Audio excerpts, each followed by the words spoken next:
Yo comienzo. Ahí está. Ahí está grabando. Bueno, gracias. Bueno, comenzamos el primer taller donde analizaremos los casos que estamos acompañando desde la plataforma de valorización territorial del INTA.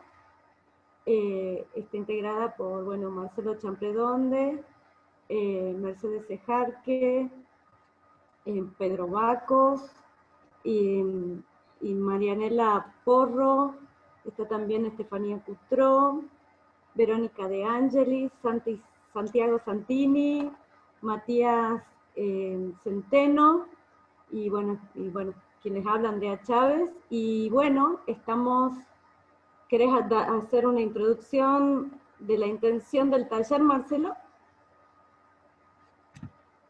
Sí, hay una cuestión que es interesante. Esta época de pandemia nos permite conocer mejor y aprovechar mejor esto para conocer distintos casos. La idea es presentar los casos desde algunos aspectos que se irán mejorando, porque Pedro justamente es quien va a liderar este equipo, e iremos puliendo qué aspectos de los casos y cómo ordenamos las presentaciones. Les quiero agradecer a Pedro y a Mabel que se prestaron en poquito tiempo decir, bueno, está bien, yo presento. Llamamos casos amigos, ¿no? Los casos que son más conocidos y las personas que podían acceder más fácilmente, más extorsionables, digamos. Y lo interesante es debatir sobre enfoque, debatir sobre metodologías y aportarle al caso elementos para el cómo sigue. Entonces, es una especie de formalización de aprendizajes y también de devolución a ellos para que en cada caso tengan más herramientas y más hipótesis a explorar en el cómo sigue. Líneas de investigación, también quienes participamos, si alguien quiere decir, este caso yo puedo aportar desde tal lugar, lo seguimos charlando. Los equipos de acompañamiento siempre son construcciones situadas en el tiempo y en el espacio.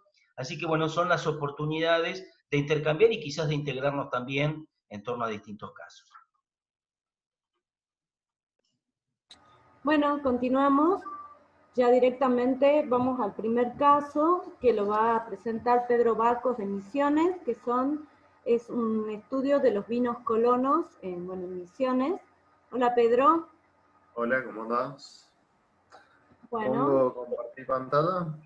Vale. Todo tuyo, el espacio. ¿Se ve la presentación?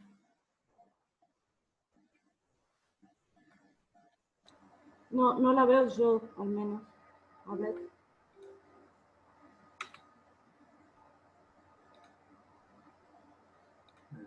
Pantalla. Ahí. Ahí está, creo. Sí, ahí está. Bien. Bueno. Bueno, la plataforma temática en la que estamos trabajando, bueno, ahí le puse el nombre nuevo: diferenciación y valorización de productos agropecuarios, alimentos y artesanías locales. Cuando iniciamos, cuando me incorporé al grupo, artesanías prácticamente no lo tocábamos, era todo agroalimentos. Y bueno, y luego con el tiempo se fue modificando todo esto del enfoque SIAL a estos enfoques compresivos. Y bueno, y agregué abajo, como habíamos hablado, Marcelo, de que bueno, hay que valorizarnos también nosotros, y el foro, bueno, abajo se puede ver valorización territorial INTA-GOBAR, que es el link para ingresar al foro. Ahí, haciendo link, bueno, pueden ingresar al foro, donde bueno, hay varias publicaciones, la idea es que sea la plataforma en la cual nos encontremos. Los dos casos que se van a presentar, bueno, como bien dijo Andrea, los vinos colonos de Misiones, y por otro lado, Textilería Mapuche del Nordeste de Mabel Monzón. Yo vengo trabajando en este caso desde que vine a Misiones, 2007. Ahí hubo un cambio de paradigma, sobre todo con la llegada de Marcelo a Misiones a dar un taller y a un poco, podemos decir, de lavado de cabeza y buscarle la vuelta para hacer lo mismo desde otro enfoque y para tratar de hacerlo mejor. y vengo trabajando con esto desde 2009 más o menos. Hice mi tesis, que la terminé en el 2015, y también cuando hablabas de casos amigos, bueno, es un caso que, bueno, por ahí va más para la interna, pero mi tesis no tuvo defensa, y yo estaba en deuda con, como me dijo Marcelo en su momento, vas a tener que presentar al equipo tu tesis. Es algo así casi como la tesis en 2 minutos, pero en 10. Acá está, no sé si querés activar el audio, Marcelo. Habíamos quedado que, bueno, vos hables del enfoque, y si no, bueno, poniendo un poco algunos puntos como para hablar. Valorización, o sea, hay algunos conceptos que son importantes para la temática, que la idea es manejarlos más o menos bien, como valorización, identidad, patrimonio, patrimonialización. ¿Qué es lo importante? ¿Qué es lo que puedo decir? Me quedó mucho de este trabajo, que hay que poner el foco en la gente, no en el producto. Lo importante no es el vino en sí, sino qué es el vino, qué representa el vino para este recorte de la sociedad, para este grupo de productores que lo elaboran, que para ellos es el mejor vino del mundo, sin importarle a quién le importe. ¿Por qué? Porque lo hacen ellos, tienen una historia, tienen un sentimiento sobre ese vino, saben cómo lo hacen, lo aprendieron de sus padres, de sus abuelos. Y bueno, y todo eso nos puede llevar a estas palabras. Es un patrimonio que tienen ellos. Este vino, o sea, no importa que venga otro y les diga lo tuyo, lo que vos hacés no es vino porque no es de vitis vinífera, ¿no? Para ellos es un patrimonio local. Lo valorizan, se sienten identificados con ellos, con el producto.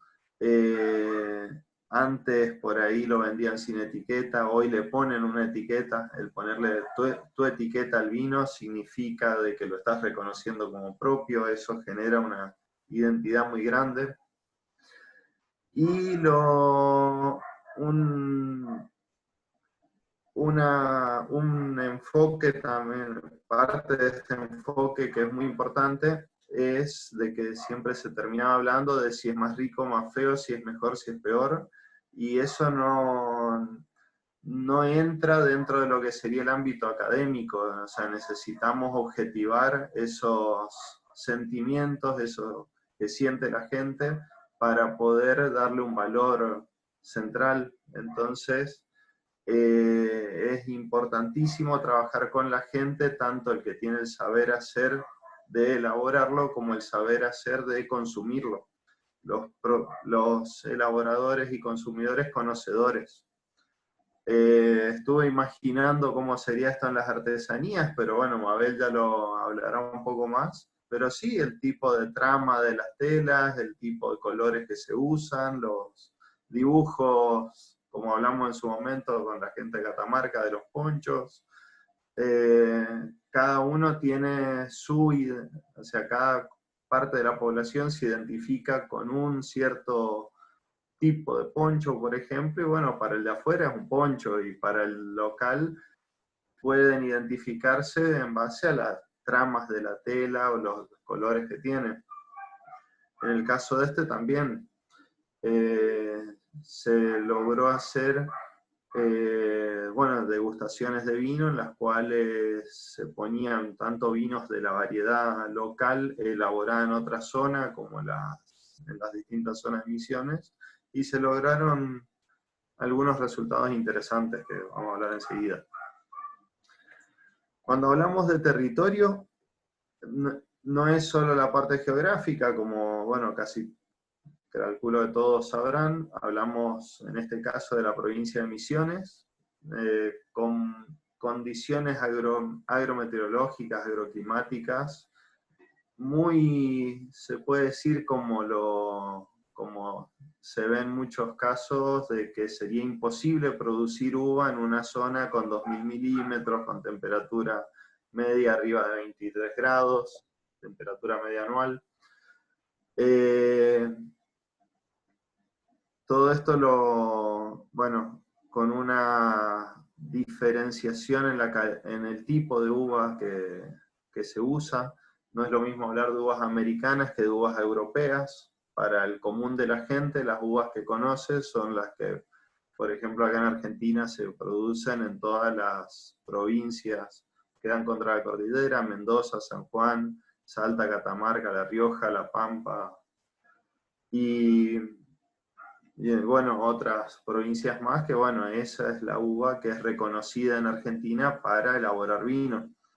Y en todo lo que es la Mesopotamia, no vamos solo a Misiones, pero desde los vinos de Berisso en Buenos Aires, los de Colonia Carolla, y bueno, todo lo que había, y hay algo de vitivinicultura en Santa Fe, Entre Ríos, Corrientes, Chaco, Formosa, es todo en base a Vitis Labrusca, a uvas americanas, que bueno, son variedades que no están legitimadas dentro de lo legal en Argentina. Para el INB, el vino elaborado con estas uvas no debería llamarse vino, y es una situación en la cual los productores de acá ni siquiera, les diría, conocen que existe un ente que lo regula, que existe el INB. Ellos hacen el vino, muchas veces, como escribo ahí, también inmigrantes, mucha gente vino de Brasil, y esa inmigración también trajo el estilo de elaboración que producen acá en el sur de Brasil. Entonces, todo eso hace al territorio. Tenemos por un lado las condiciones meteorológicas de la provincia que permiten el crecimiento de una uva y no de la otra, el saber hacer de esos inmigrantes que, por venir tal vez de Italia, de Portugal, España, Alemania, ya traían la idiosincrasia de elaborar, de producir, de consumir vino, y acá lo hicieron con lo que les dio la naturaleza, con las variedades que consiguieron acá en la zona. El saber hacer brasilero también. Muchos productores tienen parientes en Brasil, entonces ese tráfico de gente, personas y productos que cruza el río es muy intenso, y por ahí se van a un asado de fin de semana, ya ven algo, lo traen o de acá lo llevan, y eso hace que trabajen más con la forma de elaboración de Brasil que de Argentina. Y bueno, acá hay unas fotos. Como pueden ver, bueno, arriba a la izquierda se ve un parral, se llama parral sudafricano, es el sistema de conducción que trajo el INTA de Brasil a partir de la década del 90. No tiene nada que ver con el parral tradicional de acá, que ahí hay otra foto, donde es la parralera brasilera, son también líneas pero planas. Las variedades que se usan, ahí como pueden ver arriba a la derecha, un racimo enfermo, ese es un híbrido, que es muy sensible a enfermedades, donde si no se le hace un seguimiento de tratamientos fitosanitarios, es un racimo que no llega a cosecha. Ahí se ven dos enfermedades muy importantes: la colita, que es de la punta del racimo, que se ve podrida, es mildiu peronóspora, y los puntitos son antragnosis. La antragnosis, para que se den una idea, en Mendoza, por ejemplo, lo vemos como una enfermedad que existe en el mundo, o sea, ni siquiera se tiene como una enfermedad en Argentina, porque en Mendoza no hay por la humedad y la temperatura. Y abajo vemos dos parrales, los dos son de Isabel. Uno todavía le falta madurez, toma el color del de la derecha. Y bueno, son parrales tradicionales que no tienen ninguna aplicación de fungicida, no tienen manejo fitosanitario encima. En años normales produce normal, sin ser afectado, al menos en gran medida, por enfermedades. Y bueno, y esa es la diferencia principal. Si uno quiere hacer viníferas acá, que sería lo que está legitimado legalmente, se debería ser vinífera, terminamos con una carga muy baja, con unos racimos todos enfermos, y con suerte cosechamos algo haciendo tratamientos fitosanitarios con fungicidas, o se opta por las variedades que se ve abajo, Isabel, Niágara, que están muy adaptadas a la zona, y sin tratamientos fitosanitarios andan bien. Hay un parral que ya tiene más de 100 años, que no tuvo nunca una aplicación, y todos los años el productor de ahí hace vino. Es un parral plantado por su abuelo. O sea, tenemos parrales ya con tradición centenaria. Acá, objetivo general, me pareció raro, o sea, raro, vamos a decirlo, copié el objetivo de mi tesis. Una tesis que, bueno, empecé a escribir hace ya 8 años, 2012, 2013, se terminó en el 2015. Y viéndolo hoy, y sería totalmente distinto, pero bueno, lo quise poner como, bueno, fue el objetivo de la tesis. El objetivo principal era mostrar cómo reactivar el proyecto, ahora les cuento, un proyecto de una bodega escuela a partir de un cambio de enfoque en la intervención. Pasar de un enfoque positivista, donde la idea era que el productor, que no sabía nada, traiga la uva, nosotros le hacemos el vino y le damos el vino para que él venda. Y bueno, y el trabajo se basó en comprender los avances de un proyecto, de una bodega, que no avanzaba. Habían 3, 5 productores que mandaban uva a la bodega a cambio de asistencia técnica. Dentro de esa asistencia técnica se les enseñaba a elaborar el vino. O sea, como bodega escuela, el objetivo de la bodega es enseñarles a que mejoren la elaboración de sus vinos. ¿Y qué pasó? Esos productores, cuando ya aprendieron a hacer mejor el vino, cuando ya aprendieron esos tips que uno les puede dar para que mejoren la elaboración, ya dejaron de mandar uva a la bodega. Y existen productores que por ahí plantaron uva para directamente vender a la bodega, pero se tiraban a uvas de doble propósito, mesa o vino, como decía también el proyecto original de la bodega, y bueno, con los precios que tiene la uva de mesa, era imposible que manden uva a la bodega, así que también se seguía remando para tratar de mover un proyecto que no estaba moviéndose. La idea era llevar a los productores de la situación de la izquierda a que no tengan una bodega como la derecha, sino a llevar el vino, su uva, mejor dicho, a la bodega escuela, que es la de la foto. Ahí se les mezclaría la uva con la de otros productores, porque los tanques son grandes, exceden el volumen que tiene cada elaborador. Entonces, todo eso, con la uva de cada uno de esos productores, se sacaría un único vino que no tenía la identidad de ninguno. O sea, ninguno lo sentía como propio, no lo podían vender como propio, muchos lo usaron para vender mejor sus vinos, deslegitimando el vino de la bodega, como que este es el que hacen en la bodega, y este es el que hago yo, que este tiene uva de verdad, porque yo la agarro, la muelo O sea, no interesaba que era su uva llevada a la bodega, pero bueno, como también tenía tecnología metida adentro, era un vino filtrado, o sea, un vino que se filtraba, se le ponían antisépticos para que no se pique, se tapaban con corchos nuevos, botellas nuevas, todo dentro de lo que marca la ley, la norma. Los productores no lo consideran como propio, y bueno, y así lo ofrecían, como que este es el vino que hacen allá y este es mi vino, entonces les aumentó el precio de venta del vino propio.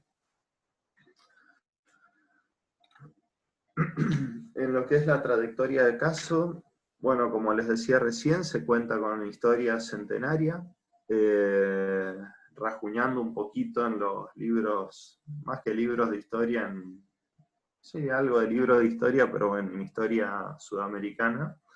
Ya con los jesuitas llevaron estas uvas a Asunción, a Paraguay, de ahí los jesuitas las fueron llevando a los distintos lugares, y de ahí llegó a Córdoba, llegó a Buenos Aires, bueno, quedó algo acá en Misiones, sur de Brasil, y bueno, y a partir de ahí lo que se usa hoy, muchas de las variedades locales son lo que ha quedado en relictos, incluso en reducciones. Acá hay una de las reducciones donde hay plantas muertas de uva que son plantadas hace 300 años. El saber hacer se pasa de padre a hijo, de abuelo a nieto, y yo lo tomo como que, bueno, por el tipo de inmigración que hay, donde muchas veces no se hace como, digamos, como marca la ley argentina, donde las herencias son partes iguales entre los hijos. Muchas veces acá la chacra le queda a uno de los hijos y a los otros los ayudan en la compra de una casa, de otra chacra, y el que queda con la chacra del padre es el que queda con el parral y las herramientas. Entonces muchas veces se sigue la tradición, aunque tengan 4 o 5 hijos, siempre hay alguno que la mantiene la tradición, y en general es el que queda en la chacra del padre.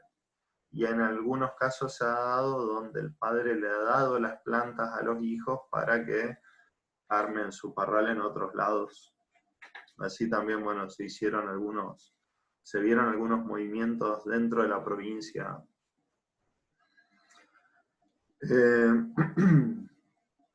Hubieron a lo largo de la historia, desde la década del 50, intentos por modernizar la producción. No es nuevo lo de la bodega escuela, hubieron productores que vinieron, vieron la uva, hicieron, digamos, grandes bodegas de 50, 100 mil litros, trabajaron algunos años, y luego se desestimaron esos proyectos. Por diferentes cuestiones, mucho influye la climática, como tener un par de años sin cosecha porque son años récord de lluvia, hace que un proyecto pensado desde lo económico caiga. Y los que persisten son los productores que hacen vino no por una cuestión económica, sino por el orgullo de hacer vino y seguir la tradición familiar. En lo que es dentro de lo que es la trayectoria del caso, se trabajó mucho en los últimos años en esto, en valorizar el producto por parte de los productores y los consumidores locales. Había mucho consumo, se puede decir escondido, a escondida entre vecinos, no se salía al mundo, al pueblo, a decir yo hago vino, y de repente a partir también de las degustaciones que se hicieron entre elaboradores, muchos lograron ver que lo que hacían estaba bueno y que era digno de mostrar, y salieron a vender al pueblo, y ya en ellos cambiaba la forma de ofrecerlo, ya no era el vinito de la colonia y te doy y pagame si querés, sino que hasta le ponían un valor. Acá dentro de lo que es saber hacer, modernización, bueno, hay algunas fotos donde se ve moledoras nuevas, trabajadas como se hacían hace algunos años en madera. Hay muy buena gente, digamos, muy buenos torneros, muy buenos carpinteros, trabajan muy lindo con madera y logran hacer maquinaria interesante trabajando con los productos de la zona.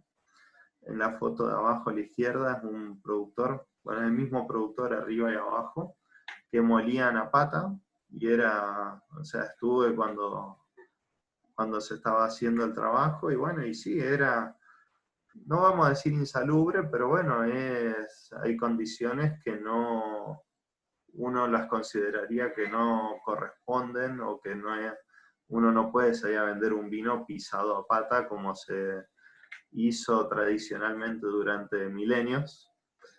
Y bueno, y al final ese productor terminó comprando en conjunto con otro una moledora de acero inoxidable. Y sí, en lo que es rendimiento, hacen en 20 minutos lo que antes demoraban en un día. Pero en la calidad del vino, o sea, terminaron desestimando a la moledora porque le quedaba muy ácido, le rompía mucho el raquis. El raquis, el palito del medio de la uva donde están enganchados los granos. Ellos, los granitos verdes, los van sacando a medida que van moliendo a pata, o sea, a pata, bueno, como está haciendo el otro productor de la derecha abajo a mano, donde se va moliendo y se va separando los granitos que por ahí quedan verdes dentro del racimo, que bueno, acá suele ser muy despareja la madurez, y la máquina no perdona, la máquina muele todo y esa acidez extra de los granitos verdes y de los raquíces va al vino, entonces también le mejoró mucho el rendimiento, pero le empeoró la calidad del vino. Como les decía, bueno, calidad diferencial, identidad, ahí se ve una etiqueta de un productor, que esa fue la primera etiqueta que hizo a raíz de decir, está bueno lo que hago. Le puso el nombre del padre, don Alfredo, el nombre del productor es Mario. Y bueno, ya se mostraron algunas características, bueno, ninguno de los productores medía nada, era moler la uva. Uno de los puntos importantes en lo que es el saber hacer de la elaboración es que, bueno, en Brasil está permitida la chaptalización, el agregado de azúcar al mosto para elevar un cierto porcentaje el contenido de alcohol del vino. Hay que tener en cuenta que son variedades que no maduran con la cantidad de azúcar que maduran las uvas viníferas, las uvas europeas, y la zona tampoco ayuda. Si uno espera mucho esa madurez tecnológica, ese grado de alcohol potencial de 12, por ejemplo, las avispas te comen todo. Entonces los productores le ponían azúcar a ojo, según lo que les daba su paladar, y a veces le echaban muchísimo de más, otras veces mucho de menos. Y bueno, midiendo con herramientas simples, con instrumental simple de laboratorio, podían al menos elaborar un vino más homogéneo, hacerlo igual todos los años. Lo lograron muchos, sí, lo lograron. De hecho, fue uno de los puntos que mejoró mucho legalmente. No se puede, tuve discusiones con la gente del INBU porque los productores lo estaban haciendo y ahora sabían que lo hacían y no era que estaba escondido.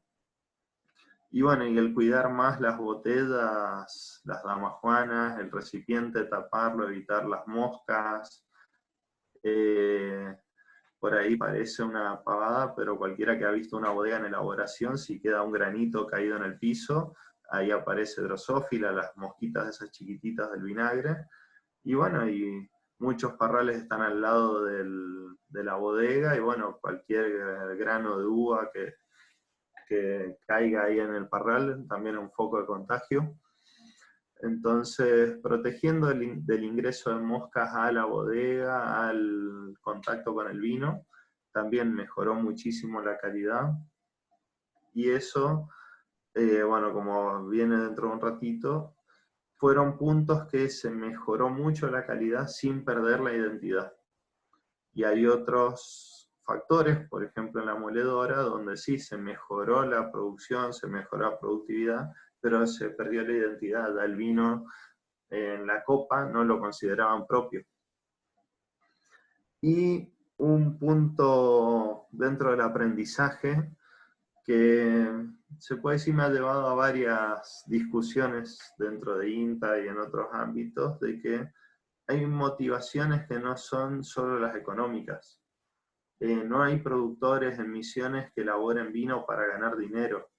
Elaboran vino porque quieren seguir la tradición del papá, del abuelo. Hay una persona acá, un intendente, que me dice,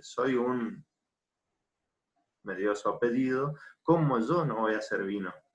O sea, como que el apellido de él ya tenía el legado de que tenía que elaborar vino. Entonces, no es la motivación económica lo que los mueve a hacer vino. Si fuéramos a hablar de rentabilidad, no existirían productores con 500 a 2.000, 3.000 litros que puedan decir que viven de eso. El productor más grande de la provincia tiene 20.000 litros de capacidad instalada, hace unos 12.000 litros de vino al año, y sí, lo vende, no llega a ser autoconsumo ese volumen, pero también su motivación es hacer el vino más rico de la zona y llevarlo a los campings, a los arrodos y ofrecerlo ahí, la gente se lo saca de las manos. Y su orgullo está en eso, en decir qué rico vino que hago yo, no en cuánta plata hago, la plata la hace vendiendo hoja de té, en el caso de él. Con respecto a lo que les decía de análisis sensorial, ahí, bueno, en esa foto se ve un productor y su esposa, pero bueno, son reuniones que hicimos varias, se hicieron 7, 8 talleres, con una metodología en la cual, como se ve abajo, bueno, cada productor llevaba al menos 2 botellas, se numeraban, cada productor era el único que sabía el número de su botella. Entonces, se puso, bueno, ahí lo que se hace al principio es clasificar blancos por un lado, rosado por otro, tintos por otro, separaba variedades, si eran más dulces, más secos, y en base a eso se iba programando la cata del vino. Y a medida que se iban abriendo las botellas, se probaba cada uno el vino, y la idea era criticarlo sanamente, pero bueno, hablar del vino, qué les parecía, se armaron las gridas, con eso salió mucha información luego para la tesis. Y bueno, y la consigna que también los unió muchísimo como grupo es que podían hablar sin tapujos, no interesaba lo que dijeran, y el productor, como era el único que sabía cuál era su vino, y podía quedarse callado o podía retrucar. Y muchas veces hubo un caso anecdótico de un productor que no quería ir porque él consideraba que hacía el mejor vino de la provincia, y en un momento lo entusiasmaron, y cuando le tiraron su vino al piso, no solo que primero se quedó callado y después de que hablaron todos, y vio cómo era la dinámica, que bueno, primero te lo criticaban, pero vos luego decías por qué te había salido así el vino, por qué te había salido más dulce, y bueno, este año le eché un poco más de azúcar y se me pasó, este año la uva no me maduró bien, tuve que sacarla más verde, y ahí al final de la reunión dice, bueno, ¿se acuerdan la muestra número tanto? Era mía. Este año me pasó esto. Entonces, y bueno, hay un productor que desde ahí no faltó a ningún otro de los talleres. Pedro, estamos en horario, si querés ir redondeando, así que hacemos unas preguntas. Y bueno, a raíz de esos talleres salió también que existían distintos subterritorios. Hay 3 zonas con 3. La diferencia más grande es el tipo de colonización que tuvieron, la gente que llegó a ese territorio y de dónde llegó y la idiosincrasia que tenían. Y en base a eso hacen vinos más blancos, más dulces o más secos. Y asuntos por resolver, ya para terminar, que bueno, es un producto que no está enmarcado dentro de las leyes argentinas, es un tema no menor para un producto que uno quiere valorizar. Y un par de preguntas. ¿Se necesita realmente convencer a los otros de que este es un producto con identidad territorial o con que los actores locales alcanzan? Mucha gente se suma pensando en que vamos a terminar con una IG o una DO, y a los productores esto no les interesa que el mundo conozca su vino, le interesa a ellos saber lo que hacen y poder ofrecérselo a la gente que lo disfruta. Y esto que a mí me tocó muy de cerca, de innovar sin perder la tipicidad. Hasta dónde está bueno filtrar el vino o no, hasta dónde está bueno meter alguna tecnología o no. Y bueno, muchas gracias. Este es uno de los talleres. Gracias, Pedro. De nada. Hagamos una breve ronda de preguntas. Si quedó alguna duda o algún comentario. ¿Querés que las hagamos al final las preguntas? Y lo que discutíamos era que estaba bueno, ya que estás en caliente y son pocos expositores. Pedro, alrededor de cuántos productores participaron en los talleres? ¿Cuántos son los que están involucrados en esto?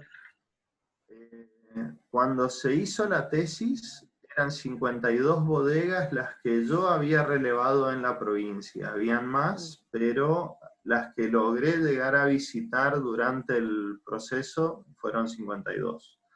De esas se determinó a partir de los talleres que 20 y pico eran las que elaboraban el vino que realmente para el grupo de productores se consideraba el vino colono. Habían vinos que salían de tipo por ser vinífera, o por ser demasiado dulce, o por ser demasiado seco, o por distintas causas. El grupo no lo consideraba como que era el vino típico de Misiones, entonces en un primer momento fueron descartados del trabajo para la tesis. Pero después, a raíz de esto que nombré, de que hay 3 subterritorios, se incluyeron como también vino típico, pero no de la provincia, digamos, catado por la gente de la zona centro-sur, sino que si ese mismo vino lo cataba la zona norte de la provincia, era el vino típico para ellos. Entonces, para el grupo de productores con el que más trabajé, que son los cercanos a Cerro Azul, eran esas 26 bodegas. Hay cerca de 100 hectáreas de uva en la provincia, y unas 40 son de uva para vino, el resto es uva de mesa.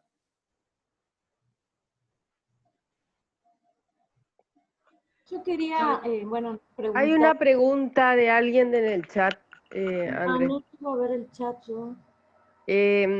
Alguien de Plataforma Valor Agregado dice, ¿cómo piensa encarar el tema de inscripción del producto?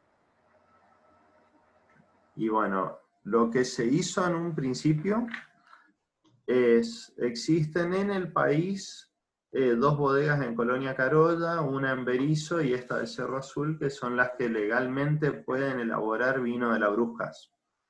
O sea, tienen una excepción en la cual el INB las autoriza a elaborar vino de la Bruja. La idea, la estrategia era que estos elaboradores traigan la uva, la brusca, a la bodega y de ahí salga el vino Isabel. Como hacen, por ejemplo, que en realidad lo hacen mucho con viñedos propios, Carollense y Nanini, en Córdoba. La bodega de Berisso trabaja de manera cooperativa, es otro sistema, la idea era que funcione así, pero no logramos juntar a los productores para que, como hacen allá, lleven todos la uva a la bodega y sientan propio ese vino que sale de la bodega. Al probar el vino, ya está bien, era correcto, se vendía en supermercados, no tenía, digamos, problemas organolépticos, era un vino, llamémosle, tomable, pero para ellos no era propio. Y un productor que elabora vino, y por ahí, como suelo decir, un problema, fue en realidad una virtud de la bodega escuela, al productor que hace 1000 litros de vino, le das las herramientas para elaborar 2000, duplicó su capacidad de elaboración, el vino es propio, lo defiende mejor, lo vende o lo ofrece mejor, y termina también trabajando fuera de la norma, pero al productor le sirvió más que la bodega en sí.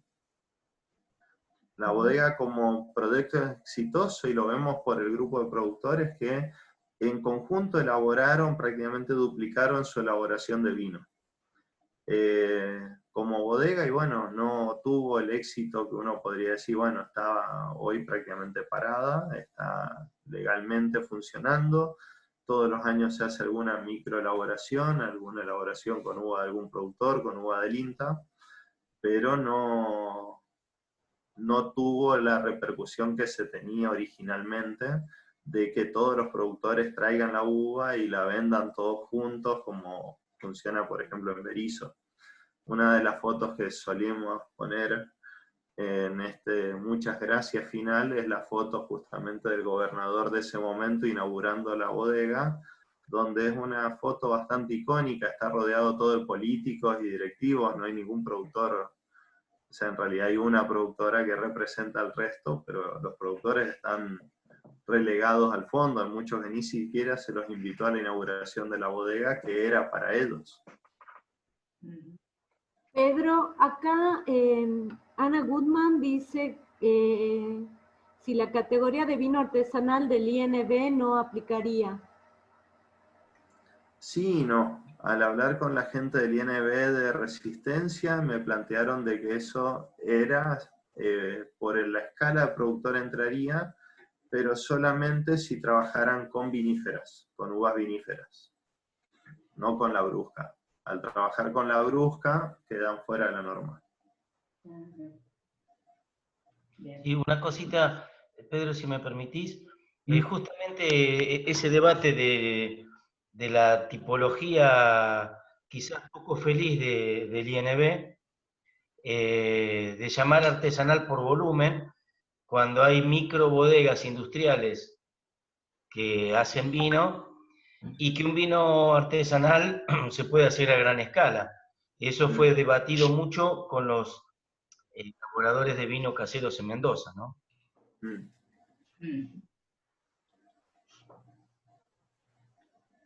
Bueno, ¿alguna consulta más para Pregunta, ¿puedo hacer una pregunta Ana también? levantó la mano. Sí, ¿qué tal? No, estaba pensando lo que comentaste, este tema de del tema asociativo, ¿no? Como que encontraron que los productores no querían vender y perder su identidad comercializando juntos. Y es un tema, te voy a ser sincera, que veo que es recurrente en Misiones hace muchos años. Muchos proyectos que empiezan pretendiendo que los productores comercialicen en conjunto, lo cual es un objetivo interesante y creo que en muchos casos es una meta, digamos que los ayudaría o que sería deseable, pero que los productores no están dispuestos. Y muchas veces... Disculpa, no es técnica, una cosa solo de Misiones, ¿eh? Pasa no, pasa en muchos lugares, no. Acá en el norte también. Lo sé, pero quería puntualizarlo en Misiones porque conozco varios casos y como tienen una tradición asociativa muy importante, supongo que también tiene mucho peso el tema asociativo en Misiones porque hay una predisposición por estas tradiciones distintas.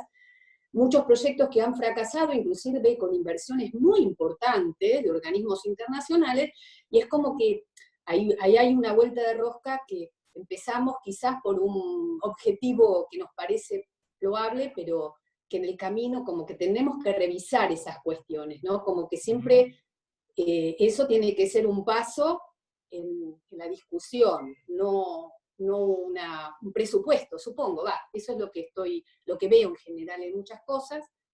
Y lo otro que quería comentar es que creo que hay una deuda pendiente, y ahí coincido con Marcelo también, ¿no? Como que hay categorías, yo preguntaba de lo INB, pero hay un tema pendiente que es el discutir qué se entiende por calidad o inocuidad, porque indudablemente las normativas apuntan a generalmente normativas que muchas veces están pensadas en función de la industria o la gran industria o incluso la exportación, dejando afuera a lo que son pequeños productores, y sin poder desarrollar y pensar bien otras formas de garantizar inocuidad que quizás involucrarían algunos procesos de los que están hablando, siempre y cuando se garantice la inocuidad, por supuesto. Yo querría hacer dos preguntas, ¿no? Respecto a esto de que estaban hablando. Por un lado, siempre, cada vez que estamos hablando de esto, me posiciono en los quesos caprinos de Tacorralo.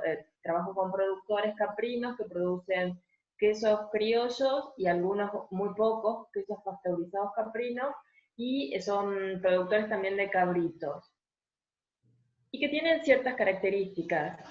Yo veo por ahí, digamos, que el iniciar esta tarea de valorización muchas veces también tiene que ver, es algo externo, o sea, viene porque el profesional se capacitó para eso o quiere fomentar esto. No es una solicitud quizás del productor, por el contexto de aislación que están. Y también siempre me pongo, bueno, tampoco hay como un diferencial de precio, porque en el NOA es como, no tiene el mercado la misma capacidad que pueda tener una gran ciudad como Buenos Aires. Eso por un lado.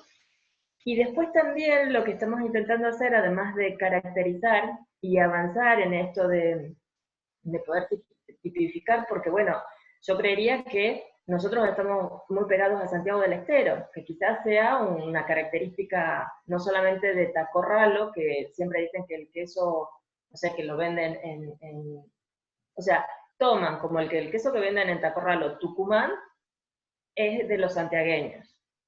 Y quizás pueda ser con las mismas características o no, no lo sé. Y también lo que estamos trabajando desde lo que es la parte de extensión e investigación es, en este queso, intentar subirlo al Código Alimentario Nacional. Y está costando esta cuestión de un producto tradicional que tiene muchas cosas o puntos críticos que modificar, pero es un producto ancestral, de gran distribución regional, porque esto es todo NOA, no es Tucumán, es Jujuy, Catamarca, Santiago. Y yo sí creo que nosotros tenemos que trabajar, o sea, también con la gente que decide, porque están como queriendo, no lo están queriendo aceptar, entonces están poniendo condiciones para mejorar la inocuidad que modificaría el saber hacer del productor. Y poniendo prácticas para, supongamos, dicen que la acidez sería algo que controlaría el desarrollo de bacterias que no son buenas.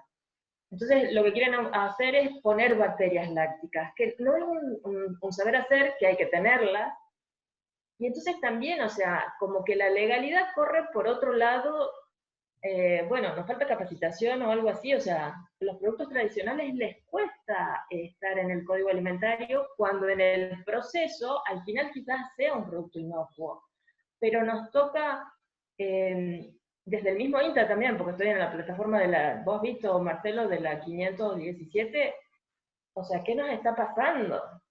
O sea, bueno, digo, ¿para qué esto? ¿Entendés? O sea, yo sé que es útil, pero, viste, me paro, desde INTA interno tenemos problemas, y de pelear por un producto como el quesillo, que tiene tradición, o sea, que es económicamente importante en el NOA, no podemos, digamos, también, o sea, legalizarlo, siendo que, bueno, tengo que ver el proceso, que en la cartilla cuando dijiste, bueno, tengan una mirada de inocuidad del proceso, no por etapa. Y digo yo, esto hay que decirle a esta gente, pero no sé si tampoco es de utilidad.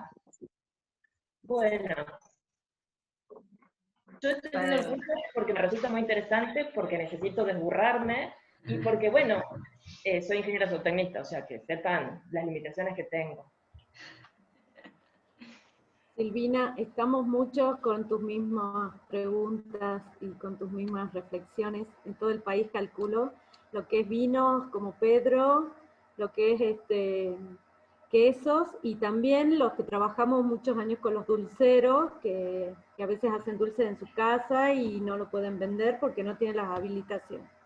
O algunos productos muy específicos que no entran en el código, porque sabemos que es un código bastante antiguo y para un determinado sector del país, ¿no? Bueno, yo, quieren, presento nuestra próxima expositora. Andrea, discúlpame, Andrea, me gustaría hacer alguno, no sé cómo levantar la mano primero en no pude encontrar cómo levantar la mano. Creo que Ana, no sé, Ana ya hablaste, ¿no? ¿Vos quedó levantada la mano, Ana, o tenías algo más? Bien, a mí me gustaría hacer algunas apreciaciones y quizás alguna pregunta capciosa a Pedro. Justamente, bueno, tenía notado lo de los estándares sanitarios. Hay que tener en cuenta que el Código Alimentario Argentino se inspiró en el Código Alimentario Internacional, el cual se inspiró del Código Alimentario Austríaco. Digamos que entre Santiago del Estero, Mendoza, Misiones, Pigüé y Austria no parecería la misma cultura. La pregunta capciosa, Pedro, es cómo es valorado este tipo de enfoques y de proyectos que rescatan, que ponen en el centro la identidad y las personas, y no el aumento de la productividad, el diferencial de precio. ¿Cómo es percibido? Digo, porque yo conozco a todos y casi todos los que están en estas pantallas, para que sepan que todos sienten más o menos cosas parecidas, ¿no? Mira, primero, depende mucho de las personas. Creo que ahí te devuelvo una respuesta también capciosa.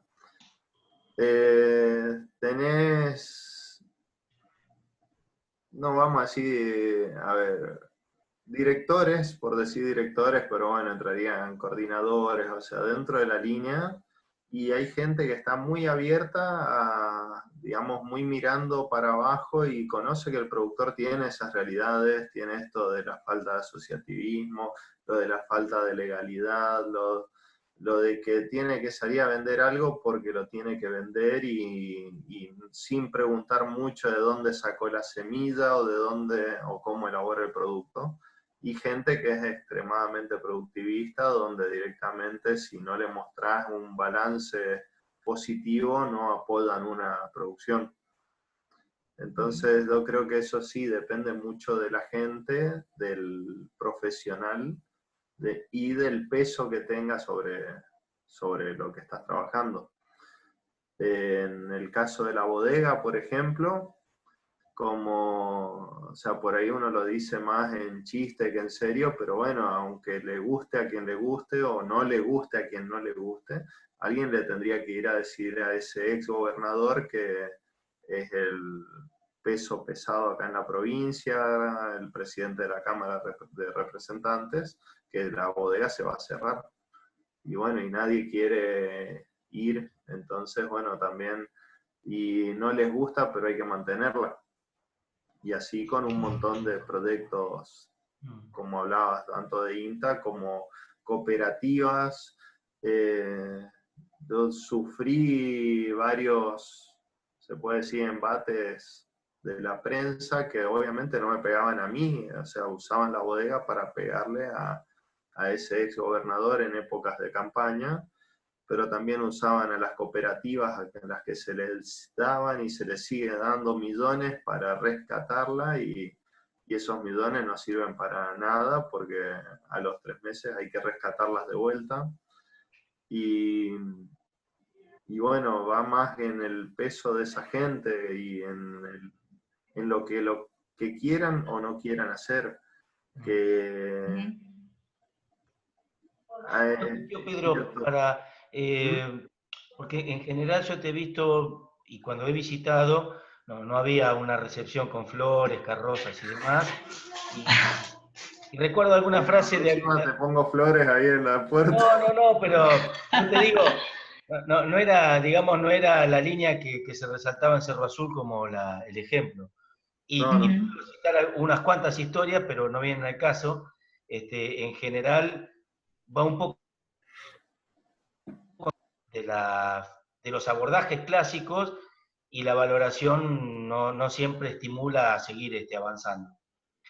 Una cosa que quería decir es que en Misiones, o sea, que para mí en este caso es claro por qué la gente no le interesa ni producir ni comercializar en juntos. O sea, es claro por qué no. O sea, impulsar para que sí, sea, coincidimos por lo que veo con Ana, sería traer un objetivo de afuera, y cuando no funciona el problema son los de adentro, ¿no? El problema es que uno trae ideas de afuera, que a lo mejor no están, porque la yerba barbacoa es un caso de organización muy interesante y de viabilización de una producción que se estaba perdiendo. Las ferias son una acción colectiva muy sólida y muy sostenida en Misiones, pero claro, le tiene que convenir a la gente. Si no le conviene a la gente, es difícil que dure, ¿no? Eso me parece importante. Y el tema de la calidad, bueno, ¿calidad para quién?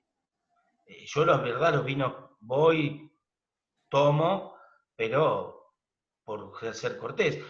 Pero lo importante es que para ellos sea bueno. Y lo que veo yo que me da un poco de impotencia es que del lado brasilero es una actividad productiva muy fuerte. Y en Porto Alegre se lo paga muy caro ese vino.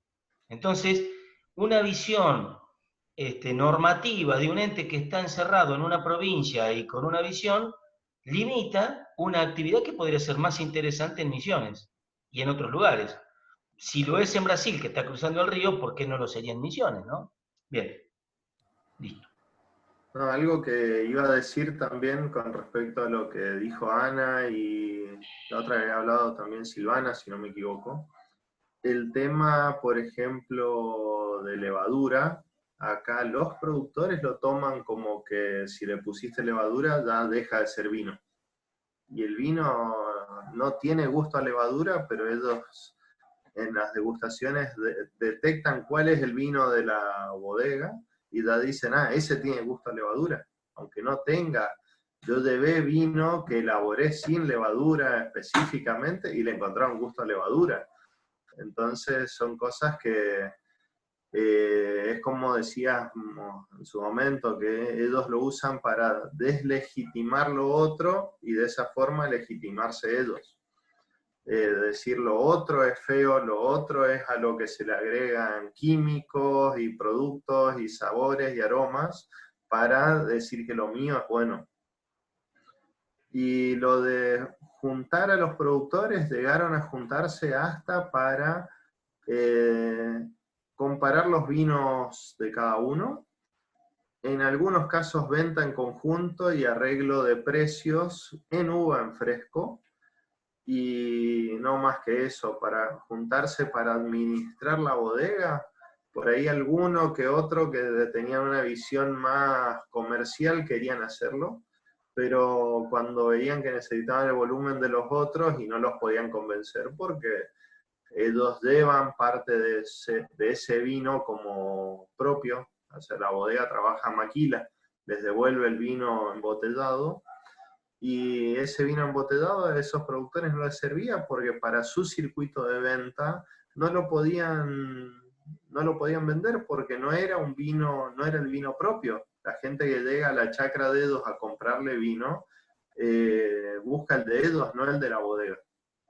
Bueno, y podríamos hablar un poco más de yerba y otros temas, pero creo que pasemos a la otra, si no hay otra pregunta. Sí, estaría buenísimo que pasemos a la próxima expositora si tiene tiempo.